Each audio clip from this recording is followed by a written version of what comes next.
আসসালামু আলাইকুম গাইস, কেমন আছেন আপনারা সবাই? আপনাদের জন্য আমি আজকে একটা এখানে ইলিশ মাছ দিয়ে আর চিংড়ি মাছের একটা পোলাও রেসিপি নিয়ে আসছি।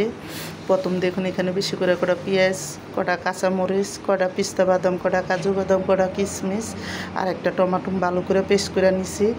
নিয়ে কিন্তু এখানে দেখুন, আমি এখন ওটা পেস্ট করার পরে এখানে আমি আলুটার ভিতরে একটু হলুদ আর একটু জর্দার রং দিয়া লবণ দিয়া আলুটার একটু ভাজা নেব। আলুটা যখন ভালো করে ভাজা হয়ে যাব, এই তেলের মধ্যে আমি মাছটার ভিতরে একটু হলুদ মরিচ লবণ দিয়ে মাছটাও একটু হালকা করে ভাজা নেব। তো দেখুন, এদিকে আমি ইলিশ মাছটি দিয়া তারপরে চিংড়ি মাছটার ভিতরে একটু হলুদ মরিচ লবণ দিয়া চিংড়ি মাছটিরও আমি ভাজা নেব। তো আমি একসাথে সব কিছু একটু হালকা হালকা ভাজবো।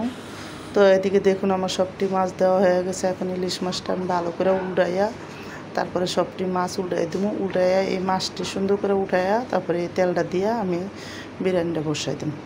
তো আমার এই ইলিশ মাছ আর চিংড়ি মাছের বিরিয়ানি রেসিপিটা যাদের পছন্দ তারা লাইক সাবস্ক্রাইব দিন প্লিজ। আমার ভিডিওটা আপনার বেশি বেশি শেয়ার করে দিন আর সাবস্ক্রাইব করে দিন। আর এইভাবে একবার হইলো বিরিয়ানি রান্না করে খেয়ে দেখেন, অনেক মজা লাগবো। তো আমি যে পেস্টটা করছি ওইটা দিয়ে দিলাম। আর এদিকে 1 চামচ ধনিয়ার, 1.5 চামচ ধনিয়ার গুঁড়া, 1 চামচ মরিচের গুঁড়া, 1 চামচ আমি এখানে গোলমরিচ সাদা কালো আর হলো কটা জিরা পাকি করে দিয়ে দিছি। আর একটু ছোটো চামচ দিয়ে 1 চামচ আমি জায়ফল যুক্ত বাটা দিয়ে দিছি। দিয়ে কিন্তু ভালো করে মশলাটা ইয়ে করছি। আর তেলের মধ্যে আমি দেখুন মশলার ভিতরে গরম মশলা, এলাচি, দারচিনি দিছি, একটা তেজপাতা দিছি। দিয়ে ভালো করে মশলাটা আর আদা রসুন দিছি। দিয়ে কিন্তু ভালো করে মশলাটা কষায় টক দই দিয়ে দিছি। টক দইটা দিয়েও কিন্তু আমি ভালো করে মশলাটা কষাইয়া তারপরে মাছটি একসাথে দিয়ে দেবো, আলুটারও আমি দিয়ে দেবো। দিয়ে কিন্তু এখানে ভালো মতন একটু কষণ পর্যন্ত কীরকম আর 10-12টা কাঁচামরিচ দিয়ে দিলাম। দিয়ে ভালো করে ডাকিয়া তারপরে একটু আমি এখানে কত ভাজা পেঁয়াজ দিয়ে দিলাম, পেঁয়াজের বেরেস্তা। আর এখানে একটু আমি দিয়ে দিলাম।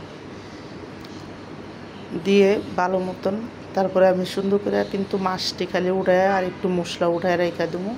এখানে পোলার চালটা ধুইয়া আমি দিয়ে দিলাম। পোলার চালটা ধুইয়া দিয়ে এখানে কিন্তু আমি আগে গুঁড়া দুধ আর চিনি দিয়ে দিছি। আর এখন আবার পোলার লেগে একটু স্বাদ মতো লবণ আর এখানে আমি আর একটু দুধ দিয়ে দিছি। দিয়ে ভালো করে কষাইয়া তারপরে কিন্তু আমি এখানে গরম পানি দিয়ে দেবো। তো গরম পানিটা দিয়ে তারপরে কিন্তু পোলাওটা ভালো মতন লাড়া দিয়া এখন আমি এখানে একটু দিয়ে দিলাম, গোলাপ জল দিয়ে দিলাম একটু। দিয়ে কিন্তু ভালো করে পেঁয়াজ বেরেস্তা দিয়ে ভালো করে উল্টাই দিলাম। উল্টাইয়া তারপরে একটু ঘি দিয়ে দিছি। দিয়ে মাছটি সব দিয়ে দিলাম। দিয়ে কিন্তু চারিদিকে মশলাটি দিয়ে পেঁয়াজ বেরেস্তা দিয়ে দিছি। দিয়ে ভালো করে যখন হয়ে গেছে তখন উল্টাইয়া আমি দেখুন একটু মাছটি এক সাইডে রেখে ভালো করে উল্টাই দিছি। উল্টাইয়া কিন্তু আমার বিরিয়ানিটা রান্নাটা পুরো হয়ে গেছে। এখন কিন্তু ভালো মতন মাছটি দিয়ে উল্টাই রান্নাটা শেষ।